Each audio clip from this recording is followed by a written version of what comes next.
Secretary of State Hillary Clinton paid an unannounced visit to the Republic of Yemen this past week, a nominal U.S. ally that has been in and out of the news for the last decade, most of the news bad. It started with the bombing of the USS Cole in Aden Harbor back in 2000. Today, half the prisoners in Guantanamo Bay are from Yemen, and the last two Al-Qaeda attacks against the U.S. mainland have originated there.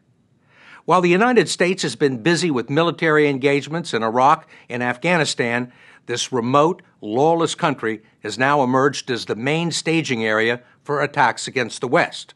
Racked with internal strife and political instability, Yemen is presenting a complicated challenge for U.S. policymakers, with no easy fixes and few good options.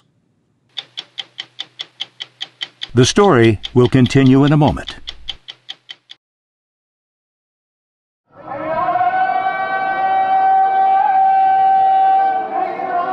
Yemen is one of the oldest civilizations in the Middle East, with 3,000 years of history. It's believed that Noah and the Queen of Sheba once lived here, and if they were to come back today, they would find much of the countryside unchanged, except for the weapons. It's a country of 23 million people and at least 23 million guns, many of them currently in use. Yemen's beleaguered government has been fighting a tribal war in the north, an armed secessionist movement in the south, and a growing insurgency from Al-Qaeda in the Arabian Peninsula, shown here in one of its recent propaganda films. It is now the most active branch of the Al-Qaeda network. In many ways, they are the most pressing threat against the U.S. homeland. Few Americans know more about Yemen than former U.S. Ambassador Edmund Hall, who served there in the years immediately following 9/11. Do you have any idea how many people there are in Yemen that are affiliated with Al-Qaeda? You have a relatively small number of kind of hardcore inner circle, maybe in the hundreds, and then you have a next circle, probably in the thousands, of people who can be relied upon to help out in a pinch, and then a larger circle yet of people who are ideologically sympathetic to the organization. Despite their relatively small numbers, they have made their presence felt far beyond Yemen. The failed suicide bombing of this jetliner in Detroit a year ago Christmas was carried out by Umar Abdul Muttalib. The Nigerian student was trained and equipped in Yemen with explosives sewn into his underwear. And then there were the two Chicago-bound bombs that were supposed to blow up UPS and FedEx planes last October. They too originated in Yemen. The highly sophisticated devices were concealed in printer cartridges and believed to be the handiwork of Ibrahim al-Asiri. Al-Asiri is the bomb maker. He's apparently a very creative type who is adept at seeing chinks in our armor and challenging them. In many ways, Yemen is the perfect safe haven for Al-Qaeda. There is a strong fraternity here of former jihadis who fought the Russians in Afghanistan. There are the porous borders and ports that make it easy to smuggle people in and out, and hundreds of thousands of square miles of desert and mountains where they can hide, train, and plan their missions with the acquiescence of local tribes and little interference from the government, which has limited presence outside the major cities. And finally, there is the grinding poverty and political discontent that Al-Qaeda seems to be exploiting. Yemen is the poorest country in the Arab world. There's a critical shortage of water. A third of its people are hungry. And resentment is building against the longtime autocratic president, Ali Abdullah Saleh. How would you describe his government? Completely powerless. Abdulghani al-Ariani is a member of one of the most powerful families in Yemen. A development consultant and political analyst, he is one of the few insiders there willing to speak candidly. Our economy is in very bad shape. Overall, the situation is very dangerous. It could bring down the current government. It could. To be replaced by what? Chaos. In the past 9 months, there have been 2 terrorist attacks on the streets of the capital against U.S. and British embassy personnel, and one against the British ambassador. Travel by Westerners outside major cities is restricted out of concern that they could be killed or kidnapped. That was the atmosphere this past week when Secretary of State Clinton met with President Saleh, trying to prod him into stepping up the fight against Al-Qaeda with promises of more economic assistance. Officially, the only U.S. military presence in Yemen is a contingent of 50 trainers working with the country's counterterrorism forces. We were not allowed to film the Americans, but we were allowed to show their troops running through their exercises. The counterterrorism forces are under the command of General Yahya Saleh, who is the nephew of the president. He told us the country is grateful for the assistance, but believes any more U.S. troops on the ground will only win new recruits for Al-Qaeda. The Americans should know they are not welcome in this region, and they are not very popular. You say the United States is very unpopular here. I'm not saying in Yemen, in the region. In the region. What about in Yemen? It's part of the region. The government's official position is that the U.S. can't be involved militarily here and needs to let the Yemenis take on Al-Qaeda, a political decision intended to appease Muslim sensitivities. But there is no question that U.S. military involvement goes beyond the 50 trainers. Whatever else the United States may be providing to Yemen in the way of military assistance is highly classified. There are certainly drones overhead doing reconnaissance and gathering intelligence, as well as Navy cruise missiles offshore that have already been used to kill Al-Qaeda militants and, unfortunately, some innocent civilians. 41 civilians were killed in 2 American missile strikes in December 2009, and another one last May inadvertently killed a government official, creating an uproar and major protests in the northern provinces.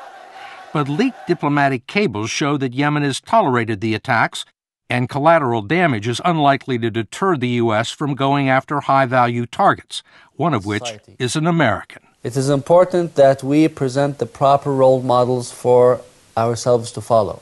Anwar al-Awlaki, a radical imam who was born in New Mexico and spent years preaching in the U.S., has a worldwide internet following as an instigator of violence against the United States.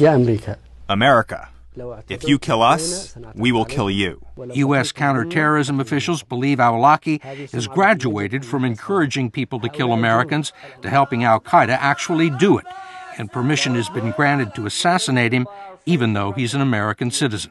No doubt in your mind that he's Al-Qaeda. No doubt in my mind. I don't think he would dispute that. Al-Awlaki is one of the few Al-Qaeda leaders who speaks fluent English, and his special talent is recruiting Americans and Westerners to the cause. This is the call to prayer. One of them may have been Sharif Mobley, an American from New Jersey who worked at 6 nuclear power plants before moving to Yemen and making contact with Al-Awlaki. Mobley was picked up last year in a sweep of suspected militants and is currently jailed on murder charges after killing a guard during a failed escape. Al-Awlaki is believed to be hiding somewhere in a remote tribal area.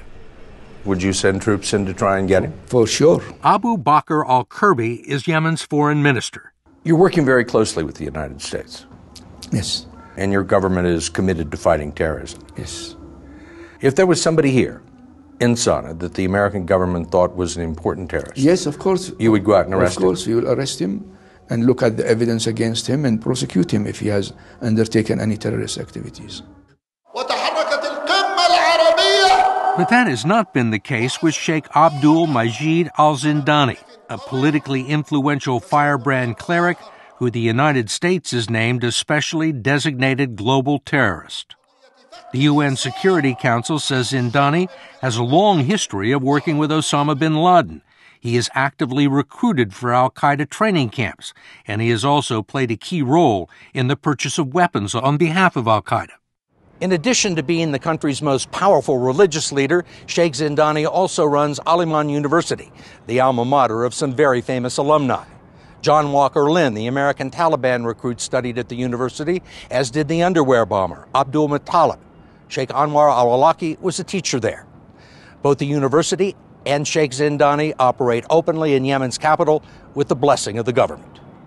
We wanted to know why from the foreign minister. Sheikh Zindani has been named by the U.S. government as a specially designated global terrorist. You're aware of that? I know there is something like that, yes. U.S. Treasury told us at the end of October that Zindani advocates violence against Western countries, and he remains involved in providing support to Al-Qaeda. Well, we have no evidence of that. Well, there's certainly a fairly impressive list of terrorists who have come out of Sheikh Zindani's university. Well, again, this is something that I don't have any information on, and I think probably if it is shared with the security agencies in Yemen, I'm sure they will act on it.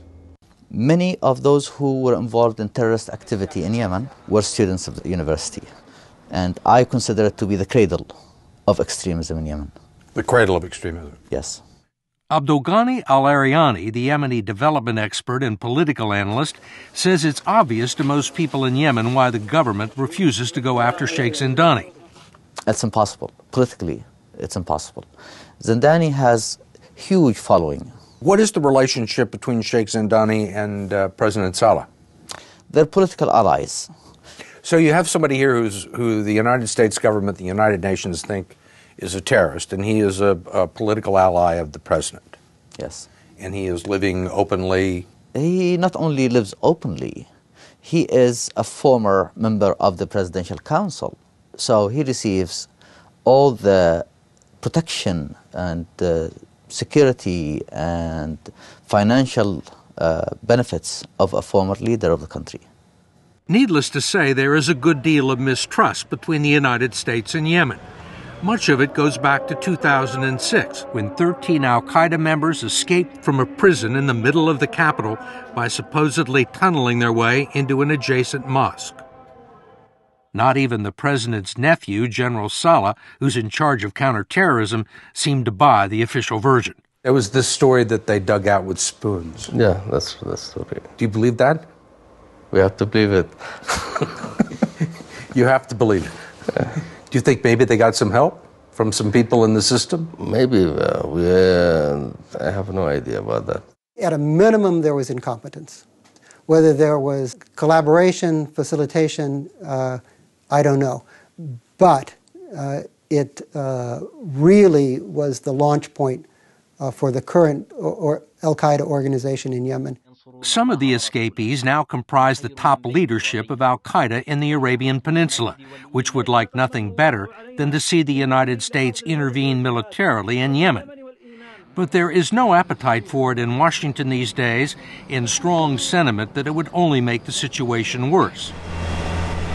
The plan is to improve intelligence and surgically remove Al-Qaeda's top leadership, while propping up the famously corrupt Saleh government with manageable amounts of development and economic aid that would address some of the country's underlying problems. It's a long shot, but as we said earlier, there are no good options.